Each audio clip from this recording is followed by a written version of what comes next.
Vamos a iniciar entonces la grabación de la clase. Eh, Explicando, digamos, recordando que la clase pasada hablamos fue de Roma.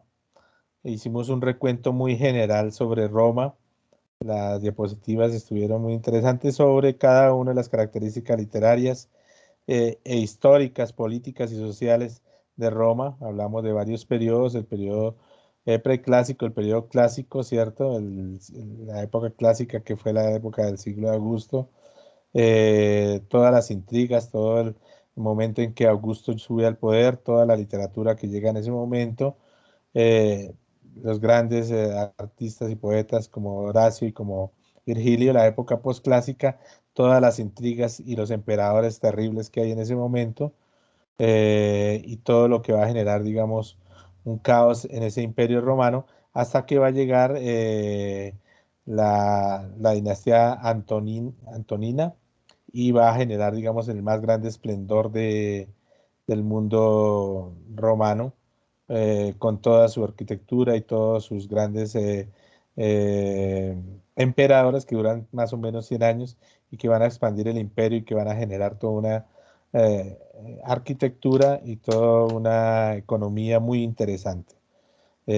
Hasta que va a llegar, digamos, la época de decaimiento, que lo vamos a mirar hoy. Y bueno, y todos los grandes artistas de ese momento. Vimos un poco sobre el libro del arte de amar y todas las características del libro del arte de amar de Ovidio.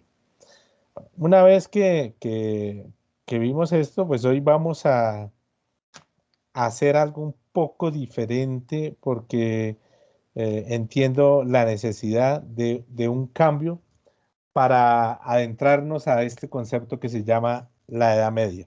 Entonces vamos a hablar de la Alta Edad Media, pero antes de hablar de la Alta Edad Media, eh, quiero ponerlos en contexto. Esta clase hoy tiene esa característica. Vamos a ver. Listo. Muy bien.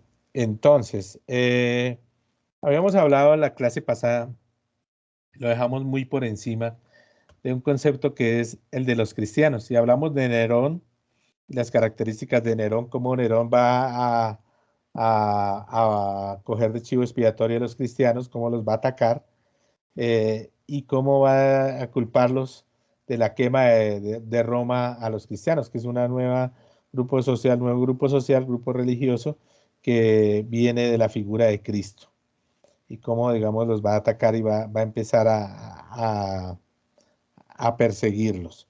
Pero indudablemente uno de los grandes precursores de la muerte del ataque al cristianismo y al judaísmo es Tito Flavio Vespasiano. Tito, que va a ser uno de los grandes, que va a estar en el sitio de Jerusalén, y que van a atacar frente a Jerusalén, van a atacar a todo el pueblo judío, y van a hacer la diáspora. Ya vamos a mirar. Se dice que más o menos 1.100.000 personas fueron asesinadas, la mayoría judías, y 97.000 fueron esclavizadas y capturadas. Hay una historia religiosa muy importante que se llama la caída de Masada. Los judíos se suben a esta montaña de Masada y empiezan a atacar a los romanos, a defenderse de los romanos. Entonces los romanos hacen todo un sistema para llegar a esa montaña. Les queda muy difícil siempre. Y en el momento en que llegan los romanos a la parte de arriba, a la meseta, los judíos, cuando ya se ven derrotados, se botan al precipicio y van a morir. Entonces, los romanos se van a dar cuenta que es muy difícil congeniar con ese grupo judío y va a haber, digamos, un exilio. Hay un momento en que dice Tito que por qué no hace las festividades, dice que no hay mérito en vencer a unas gentes abandonadas por su propio Dios. Y se va a generar la diáspora judía.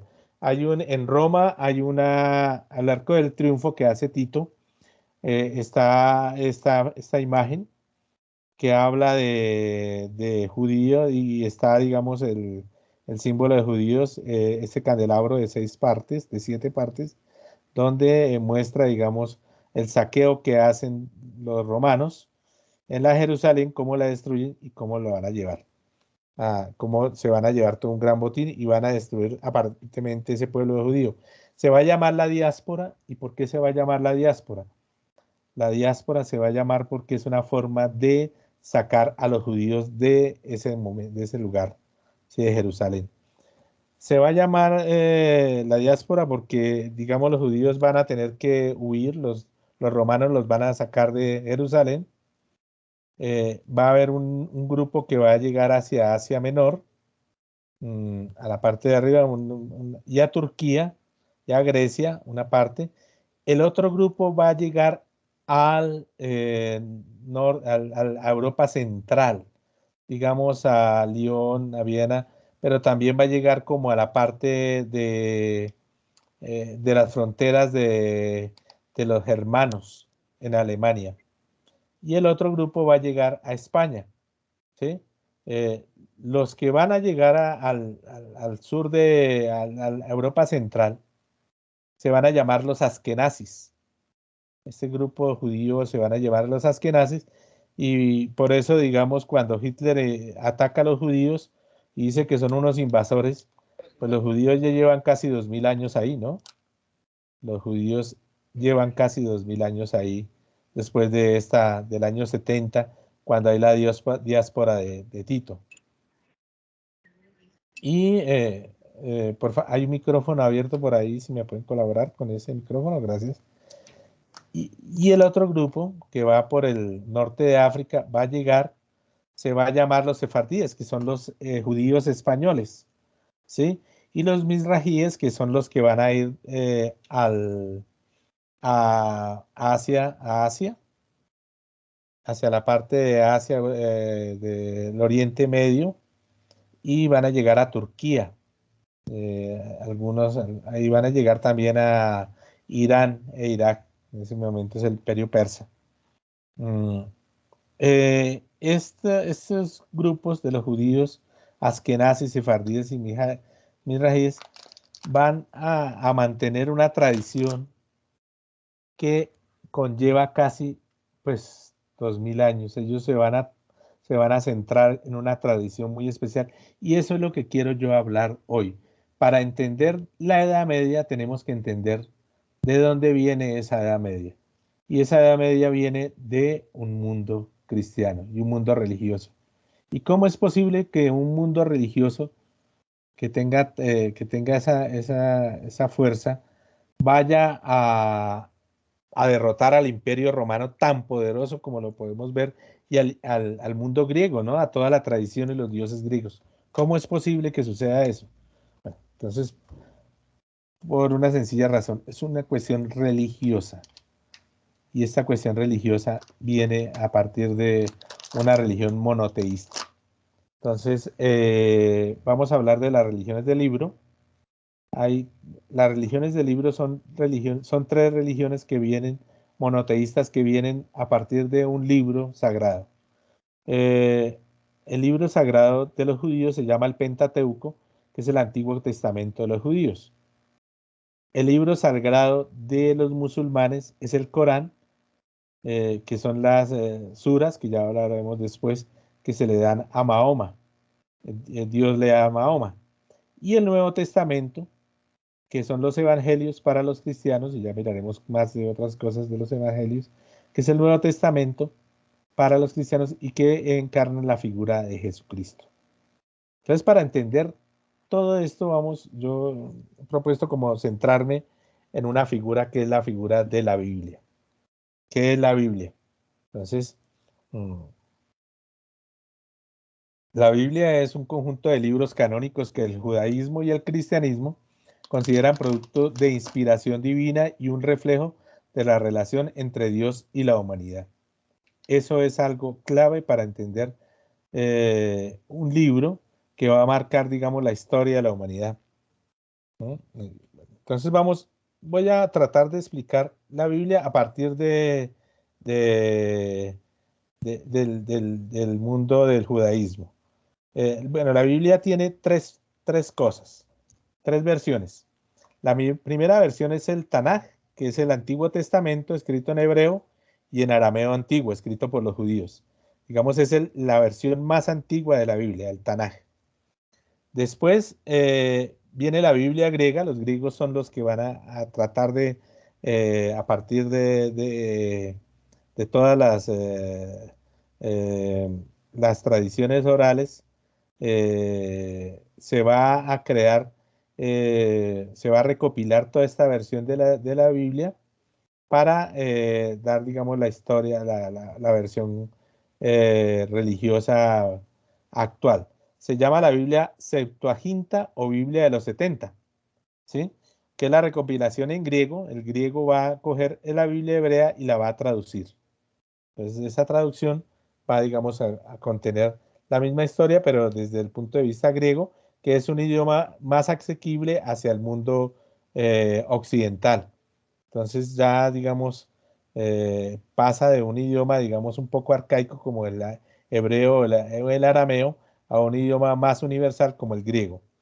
Y la tercera Biblia es la Vulgata, que es una traducción de la Biblia hebrea y griega al latín, realizada a finales del siglo IV, en el año 382 después de Cristo, por Jerónimo de Estridón. Entonces ya la Biblia adquiere un carácter oficial a partir de este momento, a partir de lo que va a hacer Jerónimo de Estridón con toda su historia, con toda su tradición, uniendo y dejando qué deja fuera y qué no deja fuera. Eso es lo que vamos a ver ahorita más adelante. Y cómo la Iglesia Católica, perdón, la Iglesia Cristiana, el cristianismo, se comienza a consolidar en una nueva sociedad, en un nuevo imperio que está en decadencia, que es el Imperio Romano, como un nuevo refuerzo a ese Imperio Romano que está en decadencia. Ya vamos a ver cómo se da eso. Entonces, digamos, estas son las tres versiones de la Biblia que van a marcar la Edad Media. La Edad Media. Pero vamos a centrarnos entonces eh, en el origen de la Biblia, digamos.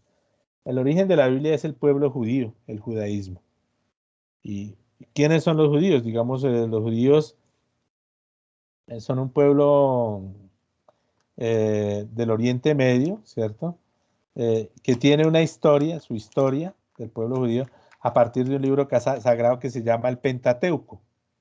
Penta, porque es cinco libros que tienen toda la historia de ellos, la historia sagrada de ellos, y que se marcan como únicas. Esto es lo que se va a llamar más adelante la Torá, lo llaman el Pentateuco o la Torá. Son Génesis, Éxodo, Levítico, Números y Deuteronomio, que son los primeros 5 libros de la Biblia del Antiguo Testamento.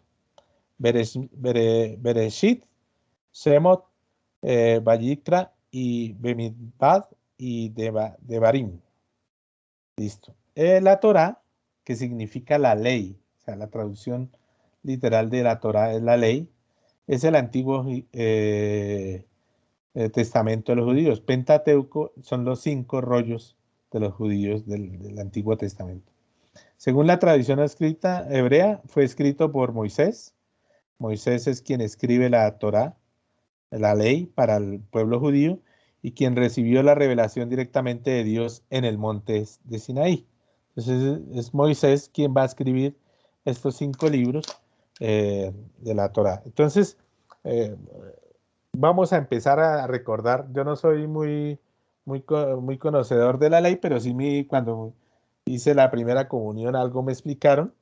Y bueno, con una tradición cristiana uno empieza a conocer la Biblia desde varias versiones, pero bueno, históricamente es fabuloso entender qué es esa Biblia. Entonces, eso es lo que quiero hoy, como hacer un recorrido por ese libro sagrado, qué hay dentro de ese libro sagrado y cómo va a llegar a imponerse en la Alta Edad Media. Bueno, entonces, el primer libro de la Torá, o sea, el Pentateuco, es el Génesis, que traduce Bereshit, que significa en el principio. Y tiene 3 conceptos: la promesa, la elección y la alianza. Entonces, ahí vamos a hablar de Adán y Eva, ¿cierto? Todos ustedes conocen esa historia de 7 días, ¿sí? La creación del mundo, en el principio todo era oscuridad y Dios dijo, hágase la luz. Bueno, y ahí comienza todo eso. Ustedes sabrán más de la Biblia que yo. Se va a hablar de la creación, de cómo Dios crea al hombre, ¿sí?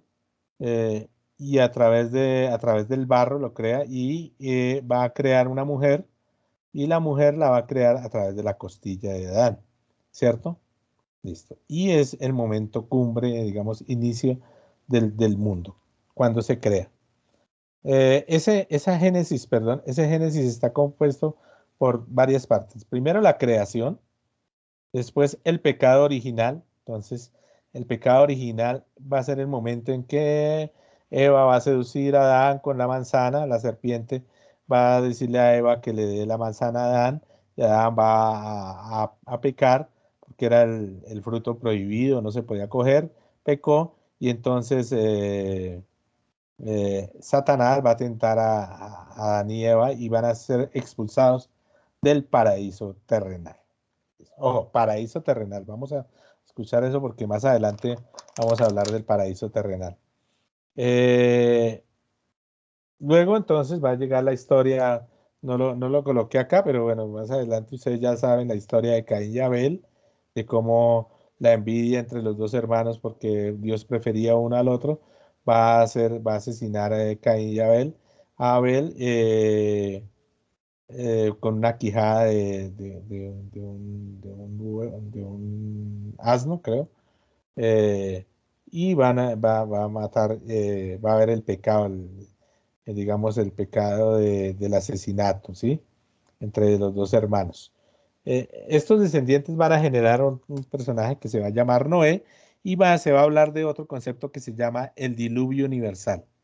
Entonces, más adelante, después de, digamos, los descendientes de Adán y Eva, van a crear la historia que es la del diluvio universal, que, digamos, en muchas religiones se conforma como la creación de la barca de Noé, la arca de Noé, perdón, el arca de Noé, donde Noé va a llevar a eh, eh, dos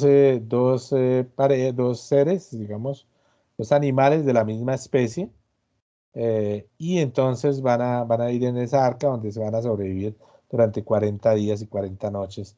La simbología de los 40 días y 40 noches, el diluvio universal. Y todo, digamos, se va a despoblar. Se va a poblar. ¿Para qué? Para vencer a los pecadores, para purificar el mundo, algo así más o menos en la historia del Arca Noé. Y digamos, la siguiente historia que está ahí en ese Génesis es la Torre de Babel, que es el momento de los descendientes de Noé que quieren crear una torre para acercarse a Dios, y pues traen mucha gente, y la torre es de las más inmensas para llegar a Dios y hablar con Él. Y entonces lo que hace Dios es crear los idiomas diferentes, confundir a la gente, y a partir de esa confusión ya no van a poder crear los idiomas, se crean los idiomas, los diferentes idiomas, y ya no van a poder hablar ni entenderse entre uno y los otros para poder seguir construyendo esa torre de Babel que va a ser derrumbada por el mismo Dios. ¿Sí? Varias figuras van a ser claves acá en esta Génesis. Abraham, por ejemplo, Abraham, que es el padre, digamos, de todos ellos, descendiente de Noé, ¿sí? Ya hablaremos más adelante de Abraham. La figura de Abraham es clave en todas las religiones del libro, ¿sí? Entonces, Abraham, que va a tener a su hijo Isaac, y que va, pues, a procrear va a tener dos hijos, con su esclava Agar va a tener a Ismael, y pues su esposa Sara, ¿sí? Que no podía tener hijos y le da a Isaac perdón, a Abraham para que Abraham pueda tener un hijo con la esclava que es Agar, tener a Ismael, pero después Sara va a quedar embarazada, ¿sí? Y va a tener a este hijo Isaac. Entonces Dios le pone la prueba para que Abraham sacrifique a su hijo.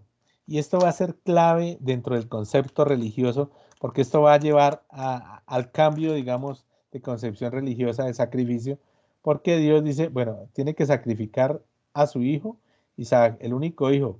Tiene 90 años Sara y pues nunca había tenido hijos y tiene ese hijo. Y pues le dice a Isaac, pues tiene que sacrificarlo porque si usted tiene fe en mí, pues tiene que demostrar que tiene fe en mí y tiene que matar a lo más valioso que es su hijo.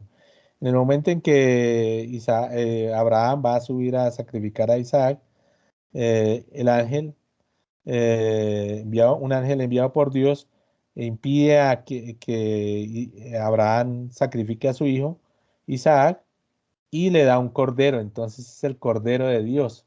Y dice, ese cordero de Dios es el que tiene que sacrificar a partir de ahora. Y comienza el concepto de sacrificio del cordero, cambiado a partir, ya no de los seres humanos se van a sacrificar por Dios, sino va a haber una figura mediadora que se va a llamar un animal mediador para el sacrificio que va a ser el cordero y eh, que va a representar la inocencia también del hijo de Isaac, del hijo de Isaac mismo, la inocencia, pero va a ser ya un animal, no un ser humano, ¿cierto? Isaac va a tener varios hijos, uno de los hijos es Jacob, ¿sí?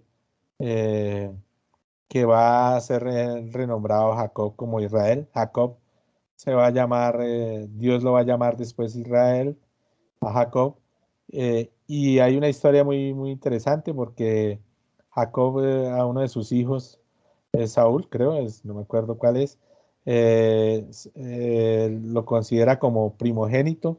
El primogénito le vende eh, ese cargo de ser primogénito, se lo vende a su hermano Saúl para que Jacob lo nombre como sucesor antes de morir, pero resulta que este hijo menor no tiene tanto vello como el hijo mayor, entonces la mamá de este un joven le pone una venda de cordero eh, para que simule que es su hermano mayor, porque es un hombre que tiene mucho vello en su brazo, ¿cierto? Y eso va a confundir a Jacob. El otro descendiente de Jacob va a ser José, digamos, José, mm, eh, la historia de José y sus hermanos, ustedes lo van a conocer, creo que es el hijo, José es hijo de Saúl. José va a ser vendido por sus hermanos porque era el preferido de su padre. Se va a ser vendido a los egipcios, al faraón, y se va a convertir en una figura preponderante frente a los judíos en el mundo egipcio. Entonces José ya va a entrar a encaminarse, el mundo judío ya va a empezar a congeniarse con la figura de los faraones, de uno de los grandes imperios del mundo antiguo, el imperio egipcio, ¿cierto? La civilización egipcia. Entonces José va a adquirir un gran prestigio con el faraón, recuerde, por todas sus premoniciones, por adivinar los sueños, interpretar los sueños, y José, la figura que va a perdonar a sus hermanos más adelante, y va a encontrar esa historia que todos nos conocemos sobre el mundo de José y sus hermanos. Mm, Luego el siguiente libro se llama Éxodo, Semón, que se llama Nombres, que es la historia de el pueblo judío eh, en Egipto. Entonces la historia comienza con un pueblo esclavizado en medio de la idolatría egipcia y termina con un pueblo redimido morando en la presencia de Dios. Así lo dice cuando lo analiza Edward Gibbon en su historia del mundo romano, lo define así al pueblo judío y digamos, es un resumen de esto.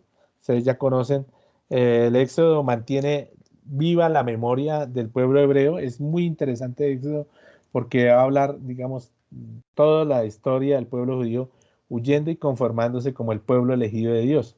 la salida de Egipto, ya tienen ustedes, conocen muy bien la historia de las 7 plagas, de Moisés cuando llega en una charola, en una barca, en una cesta, cuando es dejado y es recogido por el faraón, ¿sí? Cuando José, digamos, Moisés, perdón, eh, Moisés pelea y libera al pueblo judío, a pesar de ser él un hombre que tenía mucho poder con el faraón, va a salir de la tierra y cómo va a llegar, digamos, a convertirse en un pueblo del desierto y un hombre del desierto que va a llevar a la libertad. Entonces el pueblo libre israelita, esa es la clave, ser libre, se dirige hacia la tierra prometida, prometida por Dios. Adquiere por primera vez conciencia de su unidad étnica. Ese libro tiene esa característica de Éxodo, filosófica, religiosa y nacional. Identidad nacional y provisto de una ley. ¿Cuál es la ley? La ley de Dios. Vamos a verla. Entonces, la separación de las aguas, el éxodo del pueblo judío saliendo de Egipto, y cómo el pueblo judío llega a un momento dado y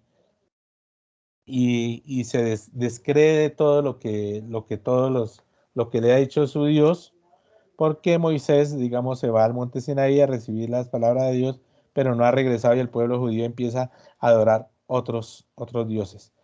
¿Cómo Moisés llega con los 10 mandamientos? ¿Cómo va a romper las tablas y cómo va a decir que el pueblo judío va a estar castigado por haber descreído de su Dios? ¿Y cómo va a establecer una ley, la ley de la vida? Entonces, digamos, hay milagros que le da Dios a la gente. El agua, digamos, va a tocar con su báculo una piedra y a partir de ahí va a salir el agua en el pueblo, un pueblo que va vagando a la deriva por un desierto, el agua es un tesoro, ¿sí? Y entonces, al que este pueblo no descrea de Dios y empieza a buscar otros dioses, eh, Yahvé lo va a condenar, si Yahvé el nombre de Dios, condenó al pueblo de Israel a perderse durante 40 años en el desierto de Negev. Entonces, descreer, este pueblo, por descreer, tendrá que vagar por el desierto durante 40 años. Ojo, es el pueblo elegido de Dios, ¿no? Entonces, en este periplo por el desierto va a haber varias formas que van a crear eh, Moisés. El tabernáculo, que no es un asentamiento, que no es un pueblo como tal, sino es un asentamiento, porque no es el lugar donde ellos se van a quedar a vivir, sino es un lugar donde van a hacer ofrendas, una especie de lugar donde el pueblo va a estar girando en torno a las ofrendas a Dios, ¿sí? A los sacrificios de animales, ¿sí? Recuerde que ya no hay sacrificio de humanos. Y el arca de la alianza, que se van a crear una arca organizada para el pueblo judío, porque este es el pueblo judío y esa alianza se va a crear, se va a consolidar como la alianza entre Dios y el hombre. Entonces, en esa historia del Dios y el hombre, eh, esa alianza entre ellos dos va a ser clave para que el pueblo romano, mucho más adelante, vaya a atacar al pueblo judío, porque el pueblo judío no puede creer en otro Dios que no sea el único Dios. Bueno, el tercer libro es el Levítico, que se llama Vallicra, y él llamó, que es un texto que se centra en la ley judía, ese es un poco más complejo, más dado a la gente judía. Se tiende a saltarlo para continuar en números la historia narrada en Génesis y Éxodo, porque se cuenta la ley, cuál va a ser la ley, presenta la vida religiosa y moral judía, cómo deben comportarse los judíos, cómo deben actuar, reafirma la pureza y la santidad del pueblo elegido de Israel elegido por Yahvé. Entonces ustedes son elegidos, pero tienen que comportarse de una manera clave. Tiene que haber tres elementos. Primero, el sacrificio. Llevan un sacrificio, un holocausto, ellos lo llaman, pone en contacto lo sagrado con lo profano, dándole santidad a la ofrenda. Lo profano en este caso es, digamos, el animal y lo vuelven sagrado en contacto como un sacrificio a Dios. El sacrificio de oblación, recuerda que la tierra entera es pertenencia a Yahvé, entonces todo pertenece a Yahvé. Y el sacrificio de la comunión, hay comunión, contacto de lo sagrado con lo profano en el contexto de la comunidad. Entonces, hay un momento que es personal, el otro es comunitario, el de la comunión, y el de oblación, que es el momento en que recuerda que venimos de Dios y pertenecemos a Dios desde la tradición judía. Hay un sacrificio, hay una autoridad, hay que entender la autoridad litúrgica, esto es clave porque la autoridad litúrgica es la que va a llevar, por ejemplo, a Cristo a ser asesinado, ¿no? A ser sacrificado, porque la autoridad litúrgica es la que manda en un mundo judío. Entonces, digamos, el poder, más que el poder político, es el poder litúrgico, es el que manda. Y la clase eclesiástica hebrea da cuenta. Y la pureza, que la ley es de pureza y relación con Dios y con los demás. Mantenerse puro intacto, por eso los judíos mantienen cierta severidad frente a sus tradiciones para mantenerse puros. Y eso es clave, la pureza de su cuerpo y de su alma. Entonces, cuando, digamos, hablan del cierto racismo con los judíos defendían sí su raza, única raza. Bueno, el número 4 es Números, que es la historia del pueblo judío en el desierto, Bamidbar, y describe cómo vivía el mundo judío en el desierto de Negev, los 40 años, en el Sinaí, en el Cades Bernea, en los llanos de Moab. Y el quinto es el Deuterónimo. Estas son las palabras de Barín que dan las leyes para la guerra. Aquí ya hay algo diferente. Entonces ya empieza la guerra santa a definir clave, un elemento clave para los judíos. Entonces su supervivencia no solo está en divagar por el desierto, sino en tomarse el poder a través de la guerra santa. Los hombres están exentos del combate si tienen una casa nueva, un viñedo listo para cosechar o un matrimonio no consumado. Entonces, a partir de eso, si se tiene un hogar, en cierta manera, y un lugar donde vivir, ya no hay combate. Pero si no se tiene, hay que buscar. Y da las leyes para la guerra. No temas en la guerra, Dios está aquí. Entonces empieza la guerra. Dios ha entregado una ley en Sinaí y ha suscrito una alianza con el pueblo de Israel. Si el pacto cae, el apoyo divino fallará y grandes desastres llegará, dice Moisés.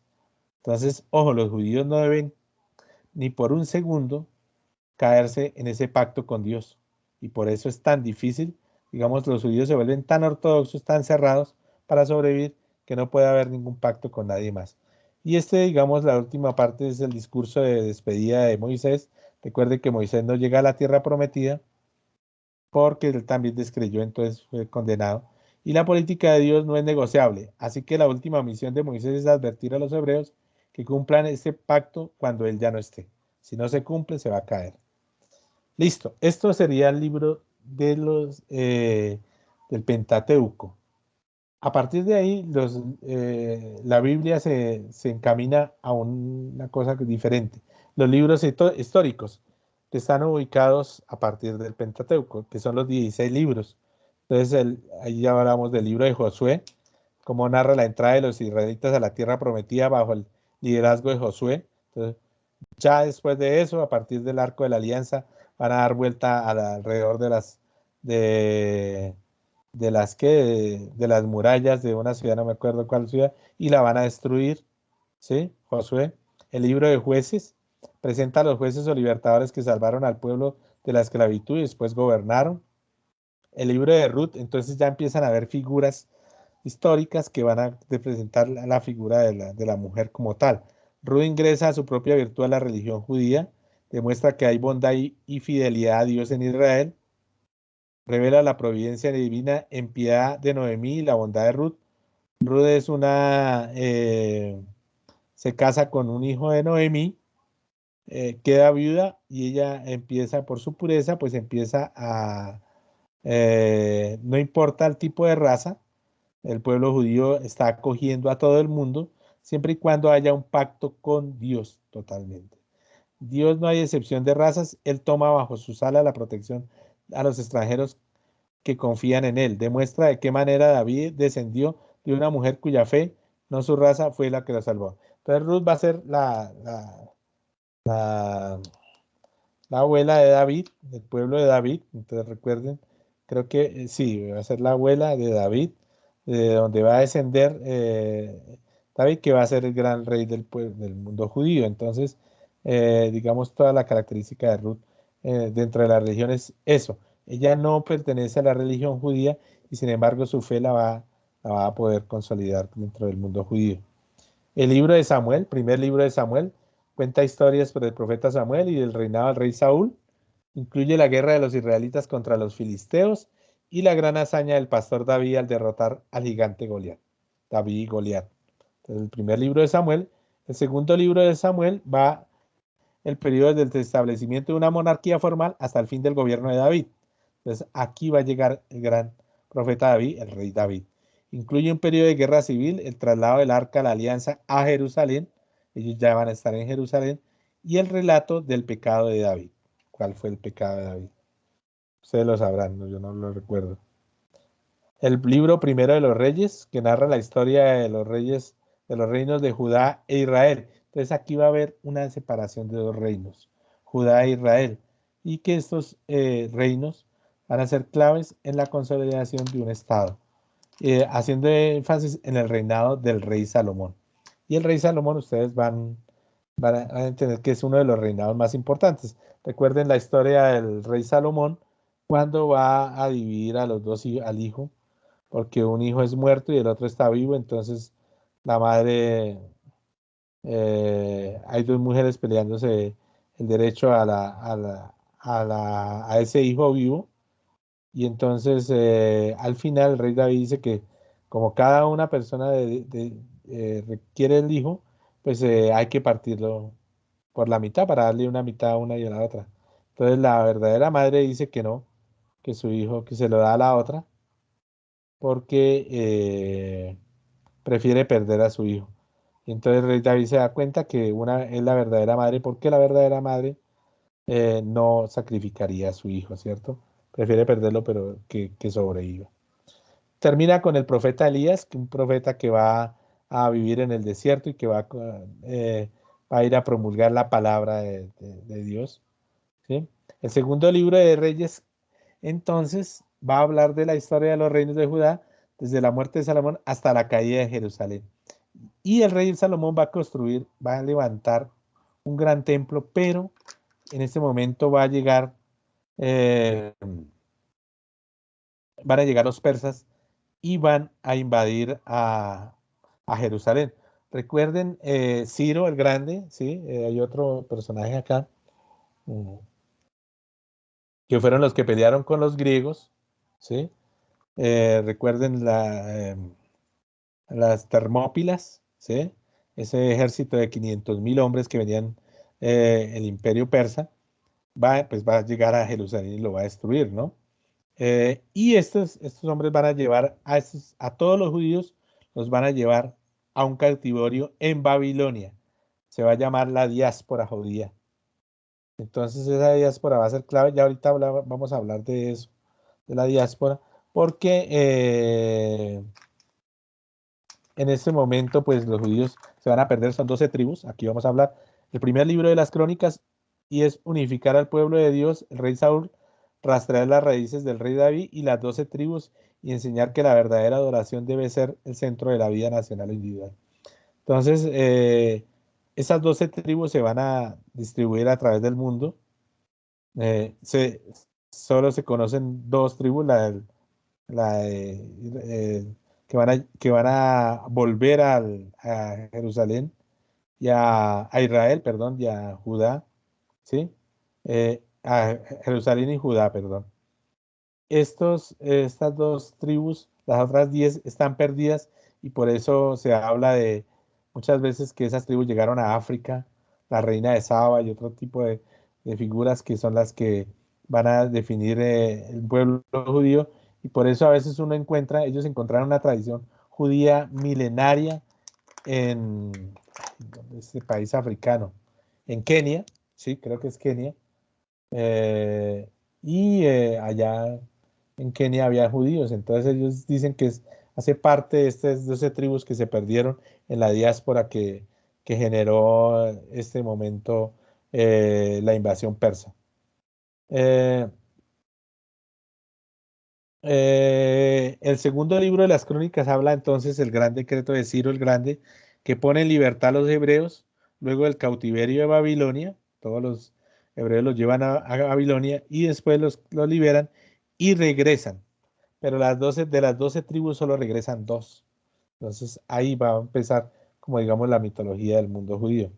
El libro de Esdras, que trata del retorno a Sión, la tierra de Israel. Sión es Israel, la tierra prometida por los judíos después de su cautiverio en Babilonia.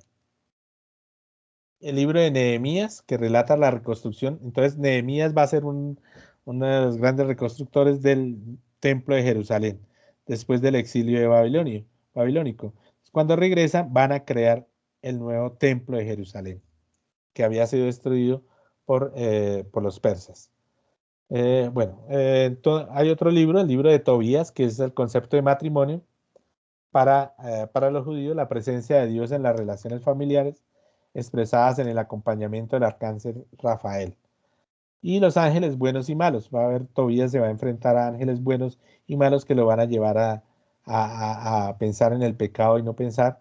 Entonces va a haber como esa idea de qué debe hacer o qué no debe hacer. Los buenos son herramienta de Dios, los malos también requieren la intervención del Señor para corregir sus maldades. Por primera vez se presenta como medio en el que el Creador utiliza para permitir al hombre ejercer su libertad, libre albedrío. ¿Somos malos porque Dios quiere? No, porque nosotros queremos. Entonces tenemos la libertad de ser buenos o malos. Y entonces en ese acceder, ese libre albedrío, pues esa opción le da va a tener un concepto muy importante, digamos, durante la historia religiosa y en la Edad Media va a ser fundamental. Bueno, Judith. Este libro de Judith es muy interesante. Digamos, se ha representado como una de las grandes heroínas del pueblo judío. Judith vive en la ciudad de Betulia, sitiada por el ejército invasor al mando del general Holofernes. Cuando la ciudad está a punto de rendirse, Judith, acompañada de su criada, se presenta en el campamento asirio y seduce a Holofernes, quien la invita a pasar la noche junto a él en su tienda. Una vez allí, lo embriaga y cuando cae dormido lo decapita con su propia espada. Luego abandona el campamento llevando consigo la cabeza del líder invasor. Los hebreos cuelgan de la muralla el despojo y salen de la ciudad para enfrentarse a los asirios. En el campamento enemigo descubren el cuerpo mutilado.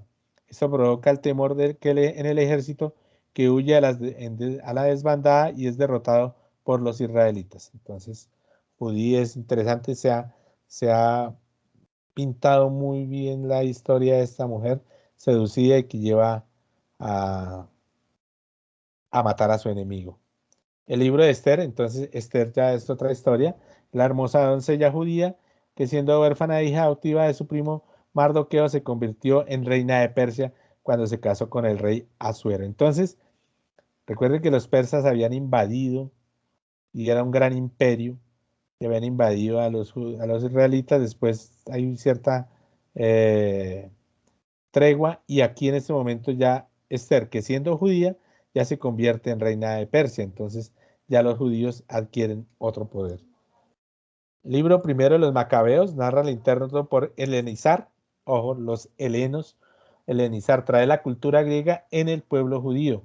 Entonces el mundo griego se va a tratar de imponer los dioses griegos que tienen tanta fuerza y tanto poder van a imponerse a los judíos, pero los judíos recuerden que tienen un pacto con Yahvé y no va a ser posible. Estos son más fieles, no se resignan a este adoctrinamiento, se sublevan y se rebelan, conducidos por Matatías, un anciano líder religioso. El segundo libro de los Macabeos es un retrato histórico preciso de la religión judía y de su interminable lucha para mantener pura e incontaminada su religión monoteísta. Es importante esto porque siempre, digamos, los judíos siempre los han intentado convertir en que pierdan su pacto con Yahvé, con Dios. en que ellos no se, no, no sé qué, no se puedan, oh, no, eh, eh, den el brazo a torcer, pierdan esa alianza, ese momento, ese pacto divino que tienen con Yahvé. Siempre intentaron hacer eso, varias culturas, ¿sí? Y en este caso los griegos, por ejemplo, con Alejandro Magno, cuando empezaron cuando empezaron cuando empezaron a invadir, digamos, todo el mundo oriental. Recuerden a Alejandro Magno, cuando llega a Asia a imponer su cultura, pues es este momento cuando ellos, los judíos, tienen que enfrentar esa religión tan poderosa del mundo griego con su pacto con Yahvé, su religión monoteísta. Bueno, a partir de ahí, esos digamos son los 16 libros. Después de la Biblia llegan unos libros sapiensales, se llaman de sabiduría o poéticos, porque son muy libros muy cantados, muy bonitos, muy bien manejados. Son los libros poéticos, los que se nombran constantemente, digamos, que tienen un elemento clave en la Biblia. El libro de Job es muy poético y porque también es muy filosófico, reflexiona sobre la creencia y sobre quién es Job. Digamos, mucha gente ha hablado sobre este libro porque Job reniega de Dios. Job acusa a Dios de no responder a su grito de auxilio y de enriquecer a los malvados. Le pide a Dios que le revele su falta, desea discutir con él. Entonces, va a reflexionar Job frente a lo que le sucede y frente a las injusticias que hay en el mundo y le dice a Dios que por qué hace eso, o sea, por qué permite eso. Es un libro filosófico que se ha mantenido vigente, digamos, cuando hay una falta de fe, ¿sí? Eh, Cuando la gente pierde su credibilidad frente a Dios, entonces, ¿por qué? Por lo que está sucediendo, entonces, ¿por qué Dios permite eso? Entonces, ya Job había tenido esa reflexión y dice, Dios acaba con los inocentes y culpables, deja la tierra en poder de los malvados y venda los ojos a sus gobernantes. Entonces, le reflexiona así Job y todo el mundo dice que ¿por qué pasa eso? Después, pues Dios le lleva a demostrar con argumentos y Job va a echarse para atrás. Pero, digamos, mm, el primer gran persona que pone en jaque la figura de Dios, pues puede ser Job, ¿no? Y digamos, eso es lo que tiene valioso este libro de Job. Los libros de los Salmos, que mucha gente lo conoce, que son muy poéticos, tienen cualidades de la poesía hebrea, expresan el ánimo peculiar del pueblo israelita, intuitivo y sensible. Son himnos, súplicas, salmos de acción de gracia, salmos reales, salmos mesiánicos, cánticos de Sión, salmos didácticos, salmos de sabiduría. Los proverbios, que son hechos por el rey Salomón, son elogio a la sabiduría, las reglas de comportamiento, la templanza y pereza, las diversas máximas, sabiduría de Dios, proverbios numéricos, consejos a los reyes, alabanza a la mujer fuerte. En los libros del Eclesiastés, que hablan dos partes, una sobre el hastío, cuatro decepciones, la gran vida, la condición mortal, el individuo en la sociedad, la sátira del dinero y la riqueza. El rey Salomón tiene referencias claras al ciclo del agua y a las condiciones climáticas. Por primera vez este texto habla de eso. Y otro sobre la risa, que es muy interesante. Cuatro decepciones. Sanción en esta vida, insatisfacción del amor, caprichos de la fortuna y la senectud. Entonces, reflexiona sobre esos elementos a partir de Dios. Y el Cantar de los Cantares, que digamos es uno de los libros más hermosos que hay en la Biblia. Los amantes se encuentran en plena armonía, sienten un deseo mutuo y se regocijan en su intimidad sexual. Entonces, Salomón le habla, se supone que es Salomón que le habla a su amada, dice, como panal de miel destilan tus labios, oh esposa, miel y leche hay debajo de tu lengua. Venga mi amada a su huerto y coma de su dulce fruta. Entonces, el éxtasis religioso, digamos, en el siglo de oro español, la literatura, la poesía de éxtasis, ¿sí? va a ser la poesía mística, va a ser clave a partir de esta obra del Cantar de los Cantares. Bueno, y después la Biblia habla de profetas, los profetas mayores, el libro de Isaías, profeta, son varios libros, el libro de Isaías, Jeremías, que es el otro profeta, libro de las Lamentaciones, que van a hablar del momento en que Israel el templo de Israel es destruido, ¿sí? El libro de Baruch, el libro de Ezequiel, que va a, digamos, vaticinar el Apocalipsis, el libro de Daniel, todos conocen la historia de Daniel, profeta, y Daniel llevado a los leones, y los leones, gracias a Dios, se vuelven sumisos, ¿cierto? No atacan a Daniel. Y los otros libros son los profetas menores, o los 12 profetas. Libro de Oseas, de Joel, libro de Amós, de Abdías, libro de Miqueas, de Jonás. Jonás es la ballena, recuerden la historia de Jonás y la ballena. Libro de Habacuc, libro de Nahum, libro de Ageo y libro de Sofonías. Libro de Malaquías y de Zacarías, que tiene visiones con los ángeles. Bueno, y aquí, a partir de aquí, digamos, estas son la finalización de la Biblia, del Antiguo Testamento. El pueblo de Israel mm, está, digamos, en Asia Menor, y está en ese momento, digamos, invadido por los romanos. Y va a llegar una figura muy importante. Bueno, el cristianismo. Aquí vemos la palabra de Jesús, Jesucristo en griego, ¿sí? Jesús. Y la figura del cristianismo con el pez, que tiene un significado muy importante, la multiplicación de los peces. Pero, ¿qué es eso del cristianismo? Bueno, vamos a hablar de la figura de Jesús de Nazaret. Entonces, ¿qué puedo decir de Jesús de Nazaret? Bueno, bueno, que no se puede decir muchas cosas. Ustedes más que yo lo conocen. Nació de la Virgen María y de su esposo José, de su esposo de José, de la Virgen María, su esposo José, hijo de la mujer como, bueno, Virgen María, ¿sí? Mujer inmaculada, ¿sí? Eh, concebida, ¿sí? Sin pecado alguno. Naciendo en un pesebre. Ustedes más o menos conocen la historia de Jesús, todos vamos a conocer la historia de Jesús. José nace en un pesebre, José y María huyen a Egipto porque Herodes los va a matar por la llegada de los Reyes Magos. Manda matar a todos los inocentes, niños recién nacidos en ese momento, pero Jesús los protege. Y después Jesús va a volverse predicador a los 30 años, ¿cierto? Y va a ser bautizado por San Juan Bautista, un primo suyo, un hijo de su prima Sara también, ¿sí? Ah, no, de Isabel, creo que es la prima de María.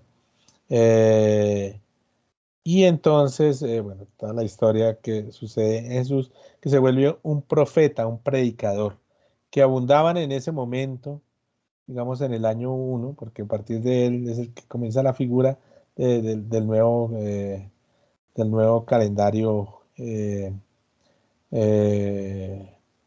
juliano, ¿sí? Y entonces la figura de Jesús con sus apóstoles o con María Magdalena, por ejemplo, todo lo que implica la relación con los milagros y eh, los sermones que él va a dar. La última cena, en ese momento va a ser clave su sacrificio, todo lo que va a conllevar la figura de Jesucristo en ese sacrificio, como digamos un precursor de la paz. Hay algo que es clave y que tenemos que entender, que lo que va a hablar Jesús en ese momento es algo, una figura totalmente diferente a la figura de, de los judíos y de los romanos. O sea, un mundo de guerra, un mundo bélico, como el de los romanos, un mundo de guerra también, como el que acabamos de apreciar de los judíos, porque siempre estuvieron en guerra constante para defender su pacto con Dios. Ese hombre llega a decir que no necesitamos la guerra, necesitamos la paz, necesitamos el amor, Dios es amor. Entonces él dice, Dios es amor, empieza a predicar, dice que él debe sacrificarse.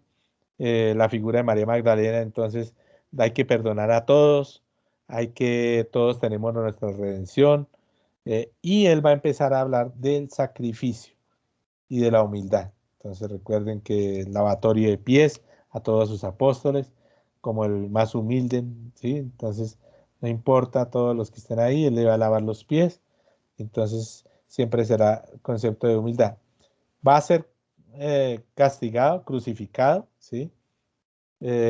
Todo el proceso que se le va a ampliar a través del derecho romano y del derecho judío, porque es que recuerde que él vive en Jerusalén, ¿cierto?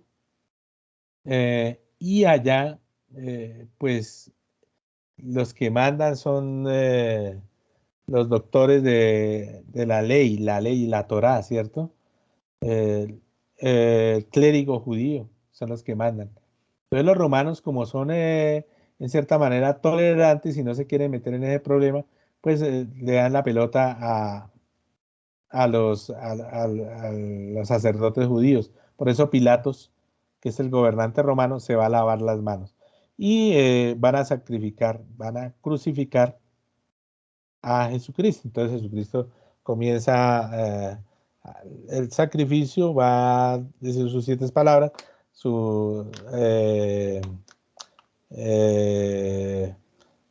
la, la llevada de la cruz, ¿sí? Y la crucifixión en el Monte Carmelo. La muerte de Jesucristo va a llevar el dolor de todos esos personajes de la Virgen María, ¿sí? La Samaritana, la María Magdalena, todas esas mujeres llorando por la pérdida de Jesús, ¿sí? San Juan, Juan, el apóstol San Juan, ¿sí? Que también va a estar presente. Y digamos, la muerte de Cristo ha tenido muchos significados. Estas dos pinturas que las vamos a ver en algún momento, esta escultura que me fascina mucho, eh, de Nicola del Arca, y esta pintura de Mategna, Magenta, que digamos personifica el dolor de la muerte de un ser celestial, digamos, en ese caso Jesucristo, ¿no? Y las dos mujeres llorando, toda la figura de la muerte. Y va a llevar al cambio, que en el tercer día va a resucitar. Y Jesús, entonces todos sus apóstoles se van a convertir en la pieza clave para promover la imagen, la figura de Jesucristo. Dos figuras acá, la transfiguración se llama, y es cuando Jesucristo al tercer día sube a los cielos a convertirse en Padre, Hijo y Espíritu Santo, ¿cierto? 3 personas distintas y un solo Dios verdadero, ¿sí? El Espíritu Santo que se convierte en Jesús, la transfiguración. Y la Virgen María, que va a volar a los cielos, la va a llevar los ángeles en otro sistema de transfiguración, cuando los apóstoles van a estar con ella y van a ver esos dos cambios como fundamentales al, a, para confirmar que verdaderamente Jesús es el elegido, el profeta. Los judíos siempre habían hablado de un profeta, de la llegada del Mesías, y siempre han hablado, en este caso los judíos, ellos no cambian, ellos no lo aceptan, pero este, digamos, es la idea revolucionaria frente a un pueblo judío que ha mantenido una fe, pero que necesitaba un respiro y que no se lo habían dado porque pues ellos tienen un pacto con Jesús, con Dios, con Yahvé, ¿no? Un pacto con Dios y no lo pueden cambiar. Son leyes extremas que este personaje, que Jesús, las viene a cambiar porque él dice, no, yo soy el referente de Dios, soy el enviado de Dios y voy a, pues, a, a sacrificarme por los hombres, por el pecado original, y todos serán perdonados gracias a mi sacrificio. La figura de Jesús va a generar el Nuevo Testamento, que es el cristianismo. Y el cristianismo está conformado por los evangelios. Son 4 evangelios. El evangelio de San Mateo, que está escrito en 80 y 90 después de Cristo, que es la narración de la vida y las palabras de Jesús, la buena nueva, el cumplimiento de la promesa hecha por Dios de redimir a su descendencia del pecado por medio de la muerte de su Hijo, quien morirá en expiación por el pecado de toda la humanidad y resucitaría al tercer día para dar arrepentimiento y perdón de los pecados a todo aquel que crea en él. Entonces, digamos, el Evangelio de San Mateo está fundamentado en esta parte. El Evangelio de Marcos, que fue escrito en el año 60 y 70 después de Cristo, tiene, digamos, esa fecha, que es el relato de la vida, el ministerio, los milagros y las palabras de Jesucristo. Tiene algunos elementos también como el de Mateo, pero tiene, digamos, algunos eh, momentos en cuando Jesús estuvo dando la palabra de Dios, ¿cierto? Llevando la palabra de Dios. El Evangelio de Lucas 37 a 42 después de Cristo se centra en el nacimiento, también en el ministerio público, muerte y resurrección y ascensión de Jesucristo, lo mismo que el anterior. Cada uno es de una versión diferente que tiene muchos elementos. Los hechos de los apóstoles. Este es clave porque en el 80 al 90, como los cristianos, digamos, se van consolidando a través de la iglesia cristiana. Y la expansión del mundo cristiano en el Imperio Romano. Ojo, ya lo vamos a mirar allá, porque la figura de Cristo, a diferencia de los judíos, se va a expandir hacia Roma. Y el Evangelio de Juan, que distingue 2 tiempos, la primera parte, cuando todavía no ha llegado la hora, Jesús se revela a través de signos y gestos simbólicos, y en la segunda, habiendo llegado la hora, la revelación que produce la crucifixión y la muerte de Jesucristo, tiempo de su glorificación, cuando Jesucristo es glorificado. Entonces, estos, digamos, 4 evangelios son los que van a marcar el inicio del Nuevo Testamento.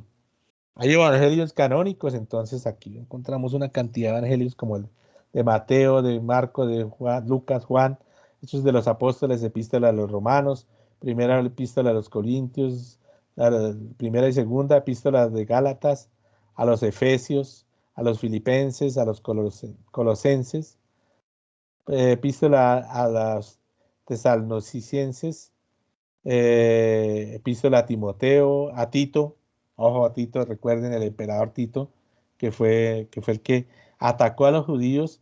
Entre esos casos estuvo los cristianos, pero los cristianos, digamos, tuvieron la ventaja que a los judíos, pues los cristianos son judíos también, pero ellos se expandieron más por Roma y, digamos, no eran los judíos ortodoxos, porque recuerden que los judíos ortodoxos fueron los que mataron a Jesús, entonces había cierta reticencia frente a estos judíos. Epístola de Filemón, de los Hebreos, de Santiago, epístolas de Pedro y de Juan y de Judas y el Apocalipsis. Bueno, pero existen otros evangelios, se llaman los evangelios apócrifos, porque no solo esto conforma el Nuevo Testamento, digamos esto cuando en el año 370 y pico, cuando hablábamos de la Biblia, la Vulgata, la Biblia latina, de transforma, estos son los evangelios que van a quedar, los canónicos, pero hay los evangelios apócrifos, que también muchos se escribieron sobre esta figura de Jesucristo, que van a dar vuelta por todo el mundo, el imperio romano, a expandir la palabra, el mundo cristiano. Entonces está el de Tomás, de Marción, el Evangelio de María Magdalena, o sea, una mujer, de Judas, el apócrifo de Juan, de Valentín, de la verdad, el Evangelio griego de los egipcios, por ejemplo, los egipcios sobre Jesucristo, Evangelio de la Natividad, entonces cómo nació Jesús, el de Santiago, el de Mateo, el de la Natividad de María, de la Infantía Salvatoris, de la Virgen María, ¿sí? Eh, Evangelios de la infancia de Jesucristo, de la infancia de Tomás, el árabe, Evangelio árabe de la infancia, historia de José el carpintero, el padre de Jesús, Armenio de la infancia Salvatoris, los evangelios de pasión y resurrección de Pedro, de Nicodemo, de Hechos de Pilatos, de Bartolomé, de Gamilei, los evangelios asuncionistas, todos estos son apócrifos. El libro de San Juan, evangelista, libro de Juan, arzobispo de Tesalónica, el de Pseudo José de Arimatea, cartas entre Jesús y Albagro, por ejemplo, unas cartas. Estos son evangelios apócrifos que ya no existen. Bueno, estos sí existen. Cartas de Domingo, Evangelio secreto de Marcos, de Pseudo Juan, de Bernabé, de Tasiano, de los Nazarenos, de Amnonio, de Venganza del Salvador, de la muerte de Pilatos, de Galilea, manuscritos de Nag Hammadi, que son árabes, de Santiago, libro secreto de Santiago, Apocalipsis de Pablo, otra forma de ver el Apocalipsis. Y estos son los evangelios perdidos, finalmente, los hebreos, ebionistas, de los 12, de los egipcios, de las tradiciones de Matías, de Tomás, de Felipe, de Pedro, de los adversarios a la ley y los profetas, de los apóstoles, de la vida cristiana, de los cuatro rincones y el quicio del mundo, evangelio de Aples, nacimiento de María, evangelio de Judas Iscariote, evangelio de Eva, ascensión de Santiago, evangelio vivo, preguntas de María, evangelio de perfección, de Basilis de Marción. Bueno. Apóstoles, entonces, ¿quiénes son los que van a promover, digamos, esta historia? Jesucristo.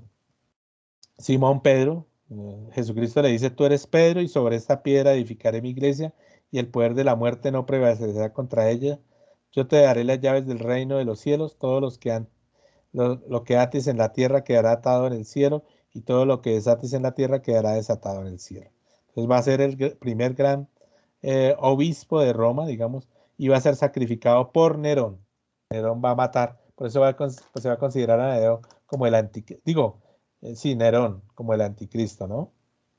Listo. Juan el apóstol, entonces Juan el apóstol que va a hablar en su libro El Apocalipsis, que va a escribir el Apocalipsis, se va a ir, él va a estar en Éfeso, va a ser exiliado a Éfeso, martirizado, y va a hablar sobre el Apocalipsis, ¿no? Los cuatro jinetes del Apocalipsis. Pablo de Tarso, que no es uno de los 12 apóstoles, pero Pablo de Tarso, ¿aló? Bueno. Pablo de Tarso va a ser el perseguidor de los cristianos en un principio y después va a caerse del caballo gracias a una revelación de Cristo cuando iba a atacar a los cristianos y se va a convertir. Y va a ser uno de los grandes promotores junto con Simón Pedro. Con Pedro y Pablo van a estar en Roma, se van a ir nada menos ni nada más que al momento en Roma donde está, digamos, el máximo furor, pues también ¿qué?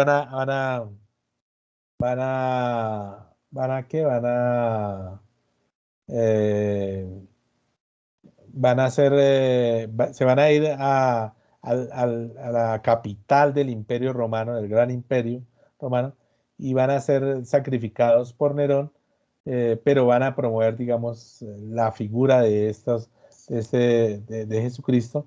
Primero van a ir de Antioquía y después van a ir a Roma. Pablo de Tarso va a ser decapitado. Nerón lo va a mandar decapitar y todo el mundo romano lo va a mirar como la figura de este apóstol, que no fue apóstol de los 12 apóstoles, sino que fue un promotor después de la figura de Jesucristo. Y aquí ya llegamos nuevamente, perdónenme ustedes, a donde habíamos concluido la clase pasada. Para entender todo eso, para entender que el siglo III del mundo romano se ve influenciado por la figura del cristianismo.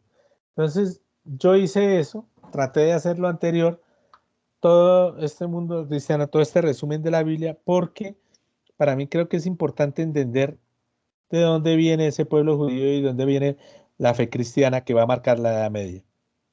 Y la época tardía del Imperio Romano, que va desde el siglo III al siglo V, va a ser el inicio de la Alta Edad Media. En Roma va a haber una crisis del siglo III donde van a haber casi 65 emperadores, cada uno asesinado por el otro y se van a asesinar. O sea, el que llegaba emperador era asesinado. La figura del emperador va a ser asesinada. Eh, Hubo época donde hubo 5 emperadores en un año. Eh, Nadie sabía quién mataba al otro, ¿sí? Y hasta va a llegar un momento en que se va a formar la tetrarquía a finales del siglo III, cuando Diocleciano y Maximiano, los Agustis, y los Césares Galerio y Constancio van a gobernar. Entonces, el emperador siempre era asesinado. Entonces va a llegar un momento en que van a armar, con el imperio tan grande, se va a armar una tetrarquía para ver si van a poder matar 4 emperadores. Entonces, al haber 4 emperadores, el imperio romano se va a calmar un poco, pero esto va a generar el inicio de la división del imperio romano. Y Diocleciano va a ser, en el año 303, va a ordenar que la reciente construida iglesia cristiana en Nicomedia fuera arrasada, sus escrituras quemadas y sus tesoros confiscados. Va a empezar Diocleciano una de las grandes persecuciones más altas del cristianismo. Y pues aquí ya empieza a verse otra cosa totalmente diferente, porque resulta que si le das fuerza a tu enemigo, pues tu enemigo crece, ¿no? Eh, en este caso, Diocleciano convierte como el gran enemigo del imperio al cristianismo. Y esa figura del cristianismo, antes el judaísmo, pero ahora el cristianismo, pues va a adquirir una nueva, un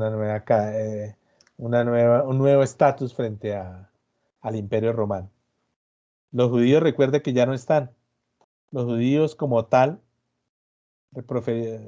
profesando su religión, ya no están en Jerusalén, ya se han ido, los han sacado, han derribado Jerusalén, han derribado el templo de Jerusalén, que fue reconstruido nuevamente después de que los persas llegaron a Jerusalén, y los romanos, recuerdan con Tito, en el año 70, 60, 70, van a destruir el templo judío. Pero entonces digamos, los cristianos se están conformando en ese momento como un gran grupo social que va a promover, digamos, el sacrificio. Entonces, ellos no van a hacer la guerra, no van a matarse. Si tu enemigo te da un golpe en la mejilla, pon la otra mejilla. Entonces, el sacrificio de los cristianos es por eso Nerón se divertía tanto mandándolo a los leones y Diocleciano aún más mandándolo a los leones van a comerse a los cristianos. Y bueno, y retoma la figura de Daniel, ¿no? Bueno, vamos a ver, llamen a Dios para que apague para que tranquilice a estos leones hambrientos. Y no, pues los leones se van a comer a todos estos cristianos. Pero en el año 311, ya cuando Diocleciano está muriendo, Galerio, que era el otro emperador, en su lecho de muerte, ya muerto Diocleciano y Galerio, va a emitir una proclamación para terminar las hostilidades y otorga a los cristianos el derecho de practicar la religión libremente bajo la ley de reunirse pacíficamente. La persecución había terminado. Entonces, por eso Galerio va a ser uno de los grandes santos religiosos, ¿no? Entonces, va a llegar después un personaje al Imperio Romano que se va a llamar Constantino el Grande, ¿no?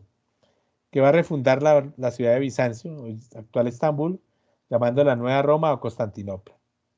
Va a facilitar la expansión de la religión cristiana y es considerado como el primer emperador cristiano, que fue bautizado cuando ya se encontraba en su lecho de muerte.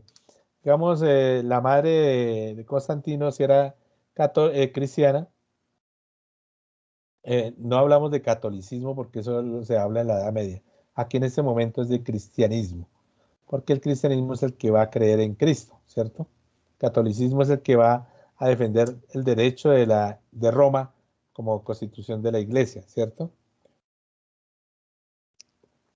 En este momento hablamos de Constantino I el Grande, el que va como a darle, va a ser un emperador cristiano, va a decir, bueno, soy cristiano, al final me voy a bautizar por si las moscas, por si toca algo en el cielo, pues ya estoy bautizado y no hay problema. Pero, digamos, va a permitir que la religión cristiana va a dejar de perseguirla y que ellos empiecen a promover la palabra de Cristo. A principios del año 313, el emperador Constantino va a otorgar el llamado Edicto de Milán y es legalizando el cristianismo y la libertad de cultos. Entonces, eso va a generar un cambio total en el cristianismo y se va a empezar a consolidar dentro del mundo romano. Y va a llegar un momento en que el emperador siguiente va a ser Teodosio I el Grande. Teodosio reunió las porciones oriental y occidental del imperio, siendo el último emperador en gobernar todo el mundo romano. Teodosio, digamos, va a ser un emperador cristiano como tal. Y va a promover entonces lo contrario. En el año 391, el emperador Teodosio el Grande, cristiano, ordenó la destrucción de los templos paganos como la Biblioteca de Alejandría. Entonces, Teodosio la torta se va a voltear. Entonces, ya son los cristianos, Teodosio, digamos, se va a consolidar como el Papa, no solo el rey romano, sino el Papa, para promover la figura del cristianismo en todo el Imperio Romano. La Biblioteca de Alejandría, como estamento propio de la religión del mundo antiguo, va a destruirse. Y Hipatia de Alejandría fue una de las primeras mujeres matemáticas de la historia. Dirigió la biblioteca en el año 400 después de Cristo y es asesinada por los cristianos en la destrucción de la biblioteca. ¿Sí? Ella va a hacer, hay una película muy bonita que se llama Ágora, ustedes pueden verla, donde cuentan la historia de esta mujer. Va a ser una gran científica, va a definir, digamos, el movimiento, por ejemplo, elíptico, va a conocer el movimiento elíptico, que después de los planetas, que después en la Edad Media se va a consolidar con Copérnico, pero que ella ya lo había calculado en ese momento. Y entonces, al morirse este personaje, Teodosio el Grande, al dividir y morirse, le va a dejar a sus hijos. Teodosio repartió el imperio entre sus dos hijos. La parte oriental para Arcadio, que se llama el Imperio Romano de Oriente, y la parte occidental para Honorio. Honorio, el hijo menor. Flavio Honorius Augusto, que es, digamos, un joven, un niño, que está más pensando en las aves, en cosas, mientras el imperio se está cayendo. Entonces, es un muchacho joven que está en otras cosas cuando los bárbaros empiezan a llegar a Roma, van a saquear. Estos van a ser los vándalos, los van a llamar, ¿sí? Y las invasiones bárbaras al Imperio Romano. Entonces, los godos, los visigodos, los ostrogodos, los vándalos, ¿sí? Que van a empezar a llegar a Roma. Y bueno, como todos los caminos conducen a Roma, pues todos hay carreteras muy fáciles para llegar a Roma. Y todo el mundo va a llegar a Roma y van a destruir, se va a acabar el imperio de Occidente, el imperio romano. Pero al imperio de Oriente, que está con Arcadio, va a ser más difícil porque Arcadio era el mayor y sabía más de estrategias militares y va a imponerse en Constantinopla y les va a ser muy difícil las invasiones para ellos.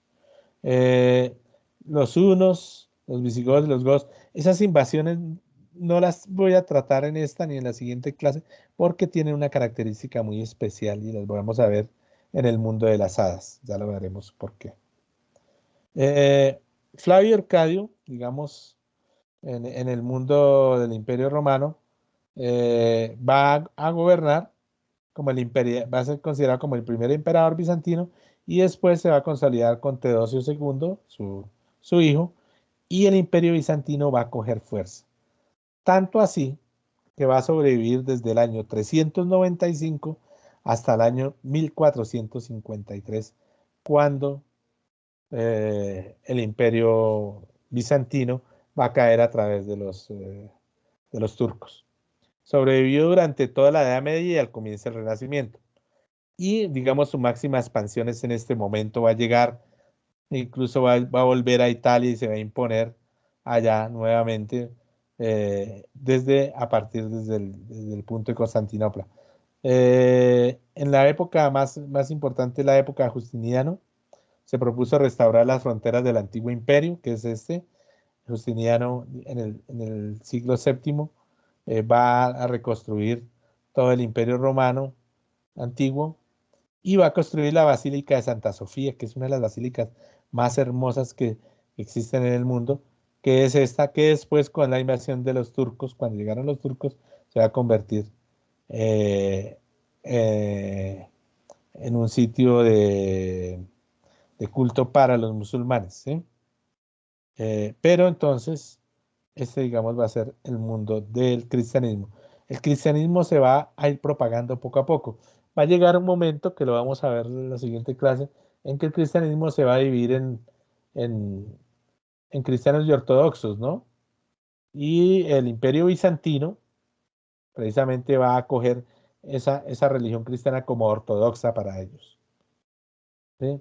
¿Quiénes van a ser los padres de la iglesia? Bueno, Agustín, San Agustín de Hipona, que va a ser el gran filósofo de la iglesia cristiana, que es el máximo pensador del cristianismo, el primer milenio, de origen argelino al norte de África. Eh, hay sus confesiones y la ciudad de Dios, digamos, son los libros cumbres para entender que el cristianismo no es solo historia, no es solo unas doctrinas religiosas, sino también tiene un concepto filosófico. Se va a reflexionar, va a ser el filósofo del mundo cristiano. Por ejemplo, tiene un concepto de tiempo. Eh, San Agustín se reflexiona sobre el tiempo. Dice, ¿qué es el tiempo? Si nadie me lo pregunta, lo sé, pero si quiero explicárselo al que me lo pregunta, no lo sé.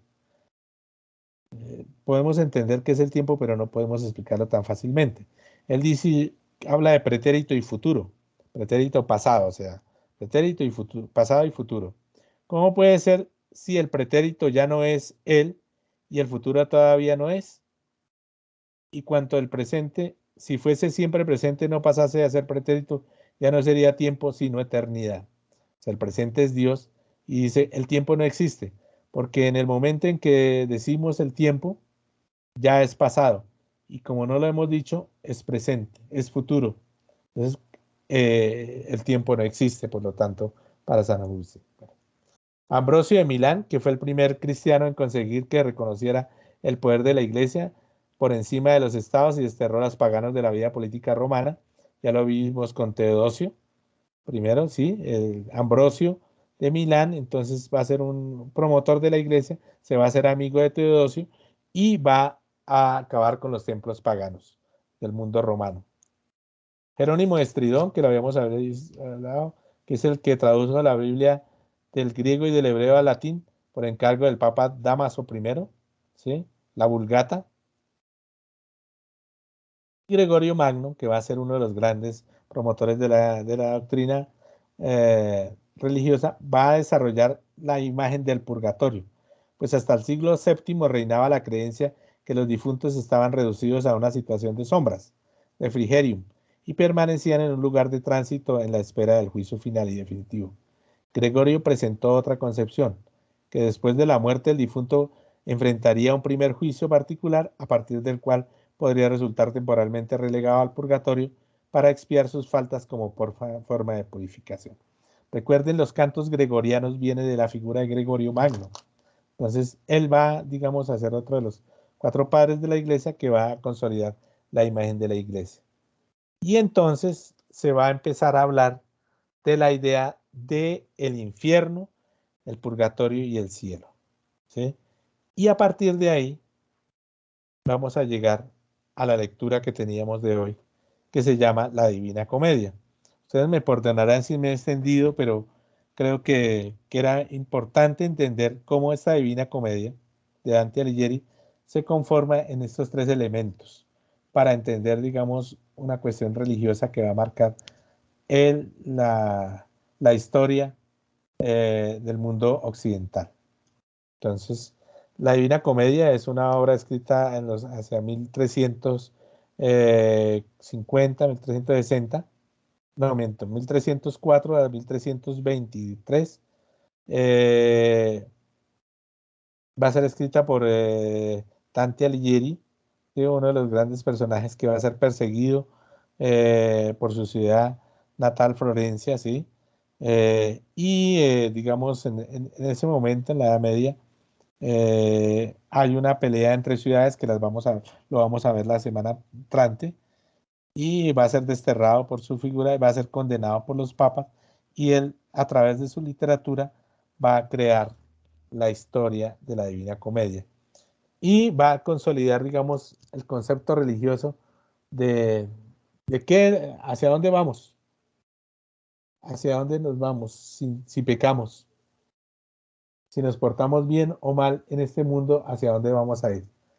Eh, Él va a empezar que a mitad del camino de la vida, o sea, más o menos a los 30, 33 años, porque la figura va a empezar a hablar de números. La Divina Comedia está dividida en tres partes: infierno, purgatorio y paraíso. Cada uno de las partes de la Divina Comedia está dividida en 33 capítulos y hay un canto inicial. Esos 33 capítulos, que suman 99, con el 100 da un número infinito, da un número total, simbólico. Todos los números van a ser claves acá. ¿Por qué 33? Porque 3 es la figura religiosa por excelencia. 3 es Padre, Hijo y Espíritu Santo, la tríada, ¿cierto?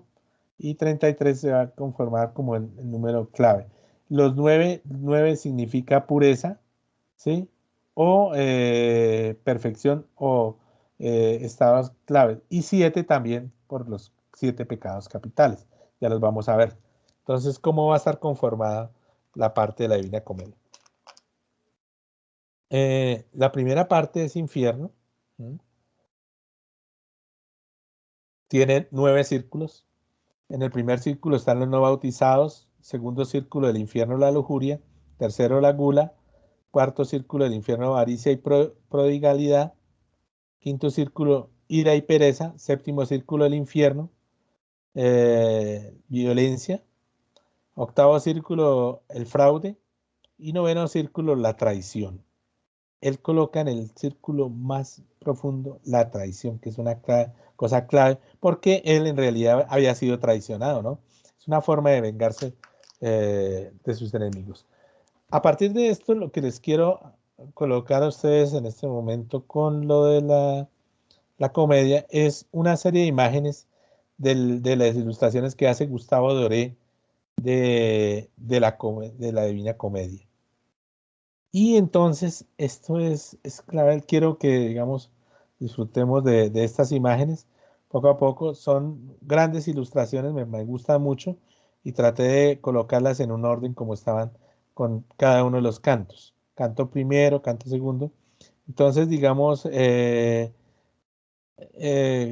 se encuentra en el camino de la vida en una selva oscura, ¿sí? Perdido, y se encuentra con un leopardo todo tiene una simbología, ¿no?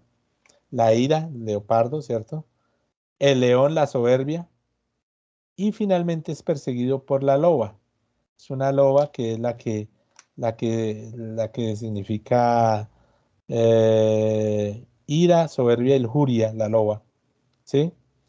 Y al momento en que va a ser alcanzado por estos tres animales, por el último, que es la loba, se encuentra con Virgilio, el gran poeta latino, que lo va a llevar como guía al infierno y se va a encontrar el limbo.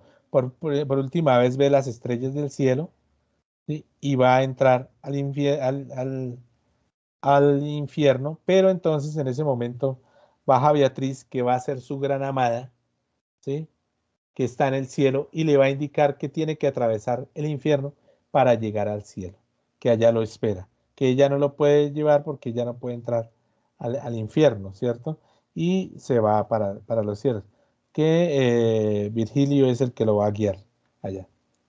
Eh, entonces encontramos a Caronte pasando las almas, la muerte y cómo estos personajes, él eh, en su balsa y con su remo va apartando a todos los que quieren entrar allá. Va a llegar al limbo donde están en el limbo es donde están los grandes artistas griegos. Allá están. Ellos están allá. Como no fueron bautizados, no pueden entrar al cielo. Virgilio tampoco podrá entrar al cielo tampoco, pero Virgilio sí tiene ciertas condiciones. Pero los grandes filósofos, los grandes poetas griegos estarán ahí. Y cada uno van a estar, Dante va a hablar con ellos. Eh, Nos encontramos, digamos, con uno de los primeros círculos, el rey Minos, y la historia de la lujuria, que son varios hombres entrelazados que vienen como pájaros y que se van estrellando con unas rocas. Y aquí encontramos la historia de Paolo y Francesca, porque es una historia muy bonita, la historia de una mujer que se enamora de su cuñado y su hermano le da muerte. La historia es muy interesante. Ella está leyendo, juntos están leyendo el libro de Lancelot, ¿sí? Del lago. Y de pronto él le coge la mano y ella se enamora y terminan besándose. Y entonces el esposo celoso, el cuñado, ella se termina enamorando de su cuñado, pero el esposo celoso los mata y están condenados a vivir juntos. Borges dice que Dante le hace un homenaje al amor porque a pesar de todo estarán eternamente juntos, unidos. O sea, los llevarán, así están en el infierno, todos los días estrellándose contra las rocas, van a estar unidos. Dante se desmaya en este momento cuando ve esta historia de Paolo y Francesca. Bueno, encuentra acá al cancerbero, empieza a encontrarse con una serie de círculos de, eh, de, de pecados. Eh, Cada uno, no tengo claro cuál es esta imagen para el pecado en el canto séptimo, pero cada uno está representando, digamos, el peso. Por ejemplo, esta es la avaricia, porque ellos llevan todo el peso, subiendo toda la fortuna, unos sacos de monedas, llevándolas, subiéndolas a una montaña, pero no pueden, siempre se les caen, llevando la fortuna. Mm, siempre los muertos están tratando de acechar. Caronte los vuelve a llevar a cruzar a otro lado. Eh, Siempre los están protegiendo y cada uno va contando sus penas. ¿Bien?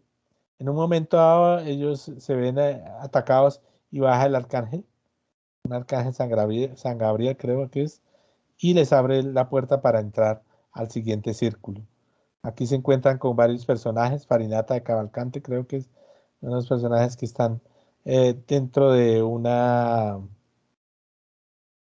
dentro de, dentro de un fuego, esperando, eh, siendo devorados lentamente por el fuego. Aquí se encuentran con el rey, el Minotauro, y todo el dolor que implica el pecado del Minotauro, las muertes, con los centauros, el odio que llevan esos centauros y cómo matan a cada una de sus víctimas. Esta figura es muy bonita, la figura de los hombres que están aquí metidos, porque ahí llega un momento en que Dante se va a vengar del papa actual, del papa que lo ha condenado, y dice, ¿eres tú? No me acuerdo cómo es que se llama, el papa que llega, no, no soy yo. Ah, bueno, es que este lugar, cada pecador que va llegando va empujando al otro y solo tienen los pies por fuera. Y dice, es que este lugar está reservado para el papa que está en este momento en ejercicio del poder. Entonces es una venganza literaria de Dante. Bueno, las hidras que van persiguiendo. a Dante el fuego donde está de cuenta la historia de Ulises, ¿sí? Hasta que llega al punto más bajo, que es donde están todos congelados, la traición. Y va a contar la historia de Ugolino. Ugolino es un hombre que fue traicionado por su hermano. Él traicionó también a su ciudad y fue traicionado y es encerrado en un calabozo con sus hijos. Sus hijos empiezan a padecer hambre y él los ve morir lentamente y ya no puede hacer nada y termina devorándolos, comiéndose él a sus hijos por la falta de hambre. Se mueren de hambre y él los devora, ¿sí? Y va a ser condenado allá. Y va a ser la última parte del círculo del infierno. Bueno, y va a llegar aquí a algo muy interesante. No sé si ustedes vieron la publicidad. Yo coloqué Dolce Color de Oriental Zafiro, que es el análisis que hace Borges en sus nueve ensayos dantescos sobre este poema cuando llega al purgatorio, porque el purgatorio ya es color. Y el- el- la piedra clave aquí el color clave en el purgatorio es el zafiro, el color azul. El verde y ese color también verde y azul que le da eh, vivacidad al mundo del purgatorio. El purgatorio ya es color. Por eso muchos dicen que el purgatorio, cuando llegaron a América, digamos, y encontraron, digamos, en estas islas las montañas, ese color, ese esplendor, esos pájaros coloridos, ¿sí?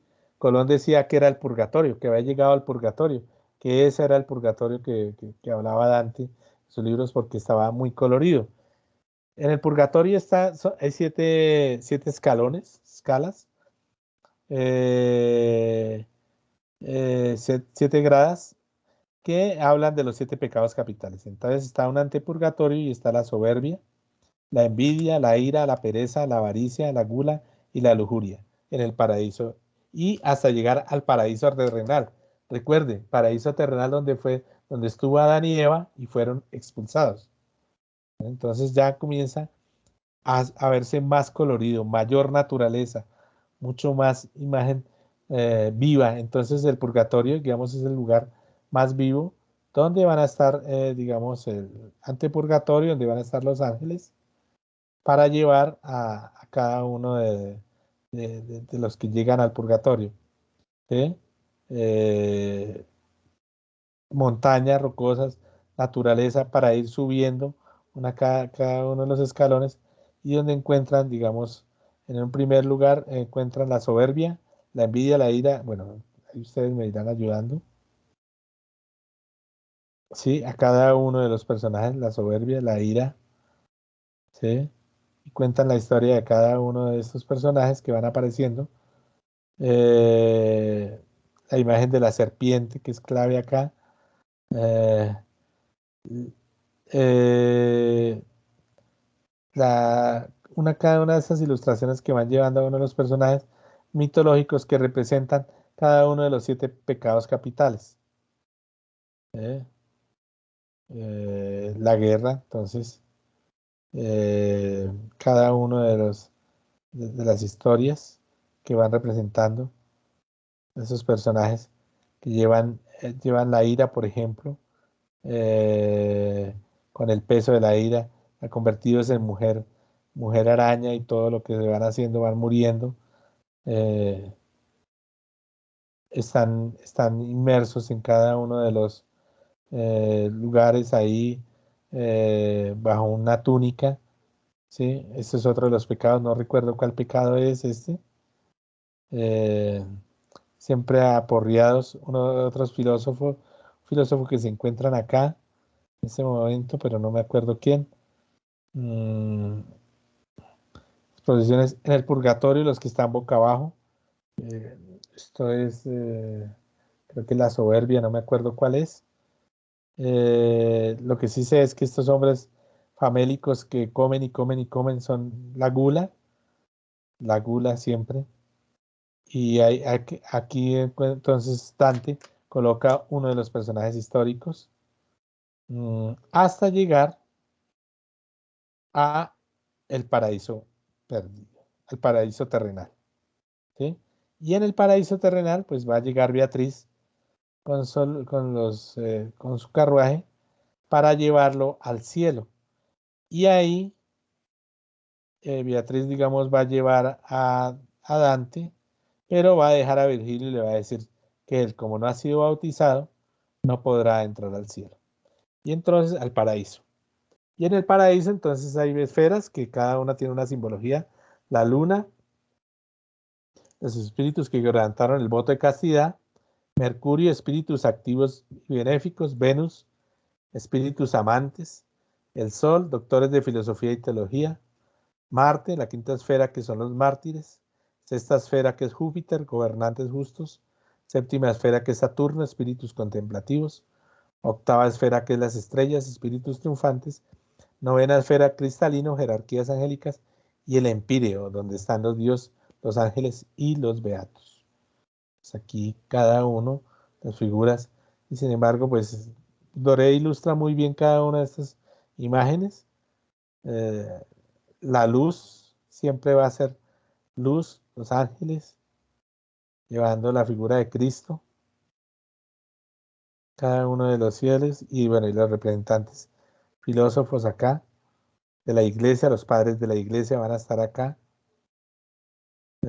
cada uno de los ángeles. Beatriz va a explicar quiénes son cada uno de ellos. Pues la historia de la comedia es así, poco a poco, hasta que se encuentra con los grandes padres de la iglesia, que ya habíamos hablado, y poco a poco va llegando al último círculo, donde va a encontrar a Dios y a la Virgen María, ¿cierto? Dios no está representado en nada, la figura luminosa y la Virgen María. Bueno, y esto sería, digamos, la clase de hoy con